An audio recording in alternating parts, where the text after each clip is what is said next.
question that we get all the time from our clients inside the Sponsorship Accelerator is, when is the best time every year to be reaching out to prospects and engaging potential sponsors? Well, there definitely is a time every year that every sponsorship seeker should be reaching out and talking to sponsors. And it's somewhere between mid-September until the end of November. I actually delivered some training to our clients recently about this topic, and I thought you might like to see it. Check it out.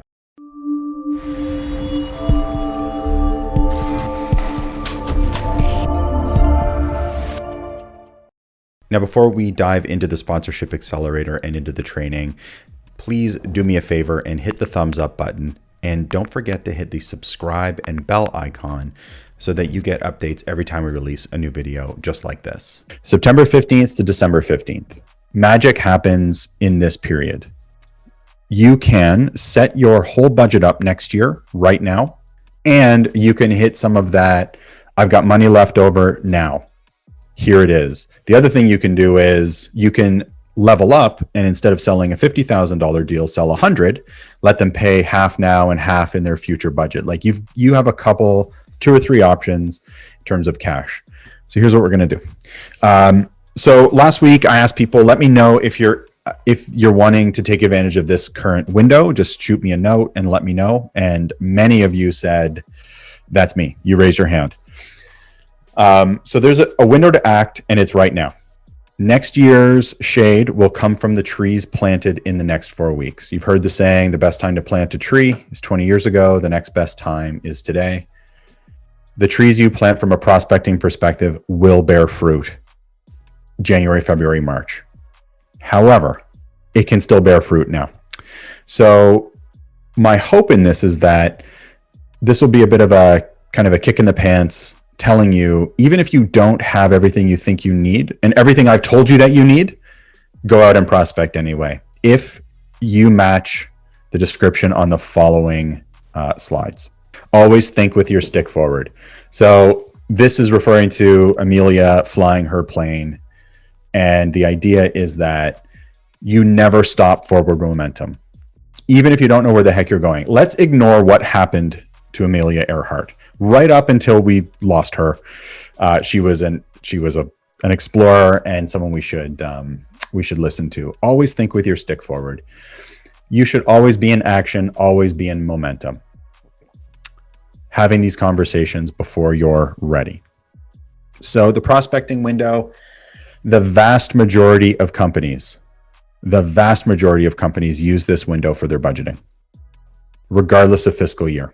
Even if they're fiscal April, even if they're fiscal June, we're fiscal August 1. We still use January as the start of our new marketing cycle. So the vast majority of companies are budgeting for next year right now, and they have leftover cash right now or unassigned cash right now. Therefore, activities like discovery and proposal submissions are their highest value. I put an arbitrary 5x. Like every discovery call I have right now is worth 5 discovery calls any other time of the year. So now is the time to be talking to prospects. You're going to get the yes now, and the cash will come next year. That's what makes this window so magical. So you may not get a firm answer until New Year, but there's still cash available right now, but that window is closing. In 4 weeks from now, everyone you speak to is going to tell you, I put this in the budget for next year. So that window is closing. So when I say there is an aggressive window for prospecting, I mean it. So it's an important window. If you're happy with where you are, if you're happy with your revenue, if you're not selling title sponsorship, so Stephanie, Chris, if he joins us, you guys should be in the prospecting window. You're in the prospecting window. You should be using this to your advantage. The process within the prospecting window must be deliberate. You will not find the time. The time will not present itself. To borrow from Seth Godin, there is no magic bullet. There is no knight in shining armor. You basically have to be willing to punish yourself a little bit by working too much. The idea that once XYZ is over, then I will ... never ever happens. You must, if you want to take advantage of the prospecting window. Now, you don't have to take advantage of the prospecting window. It's not required. Once whatever's over, something else will come and take over your life. I guarantee that. Why? Because what you have to do in the prospecting window sucks. It requires you to cold call. It requires you to do discovery on discovery. It requires you to pitch and follow up and hear no. We don't want to do it. We resist it. You will work incredibly hard over the next 6 weeks, but you will get no cash as a result. You're not going to get cash until next year. No feedback beyond, we'll put it in the budget and let's see what happens. So here's what you do not need to take advantage of the prospecting window. You do not need a business case or a pitch deck. You do not need valuation, and you do not need any activation ideas. You'll do better if you've done them, but that shouldn't prevent you from acting in the prospecting window. That also doesn't mean that you won't be forced to make them by your prospects, but you don't need them. What you do need, knowledge of audience and audience data, for sure. You may not have the data, you must know your audience. You do need prospect research based on that data. You must be able to identify prospects based on who your audience is. You need an outreach strategy. You need to know your number. We're going to talk about that. You have to have your discovery questions. Those are the tactical things you need. The so-called soft skills you need: comfort level with feeling like your back is against the wall.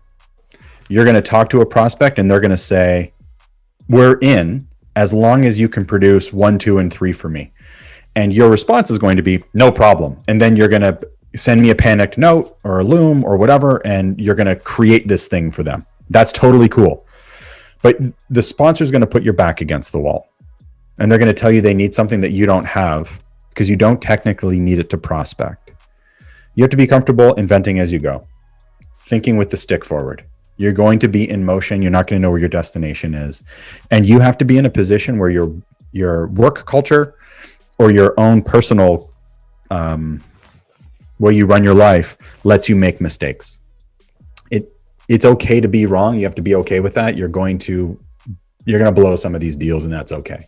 So if you have a boss who is not okay with this, you may want to rethink your strategy. So you have to be ready to have your back against the wall, because you're going to reach out and your sponsor is going to say, your prospect's going to say, "I'm in, can you send me 3 ideas?"